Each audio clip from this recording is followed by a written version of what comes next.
ফটিকছড়িতে প্রবাসীকে হত্যা চেষ্টা, স্ত্রী ও 2 সন্তান গ্রেফতার। বিস্তারিত জানাচ্ছেন আমাদের প্রতিনিধি সঞ্জিদা রহমান।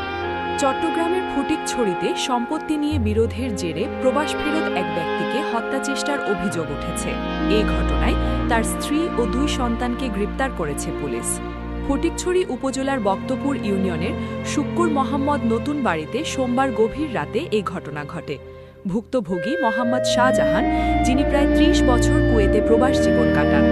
প্রবাসী উপার্জিত অর্থ দিয়ে স্ত্রীর নামে গড়ে তোলেন সঞ্চয়পত্র, স্বর্ণালঙ্কার ও একটি ভবন। সম্প্রতি দেশে ফিরে ব্যবসার জন্য স্ত্রীর কাছে টাকা চাইলে শুরু হয় পারিবারিক বিরোধ। অভিযোগ অনুযায়ী ঘটনার রাতে স্ত্রী প্রথমে ঘরে প্রবেশ করেন, পরে ছেলে ও মেয়ে মিলে শাহজাহানের হাত পা চেপে ধরেন। এক পর্যায়ে তার গলা চেপে ধরা হয় এবং ধারালো অস্ত্র দিয়ে কুপিয়ে গুরুতর আহত করা হয়। আহত অবস্থায় কোনোভাবে বাথরুমে গিয়ে স্থানীয়দের খবর দেন তিনি। পরে তাকে উদ্ধার করে প্রথমে নাজিরহাট স্বাস্থ্য কমপ্লেক্সে এবং পরে চট্টগ্রাম মেডিকেল কলেজ হাসপাতালে ভর্তি করা হয়। বর্তমানে তার অবস্থা আশঙ্কাজনক। স্ত্রী ও 2 সন্তানকে গ্রেপ্তার করা হয়েছে।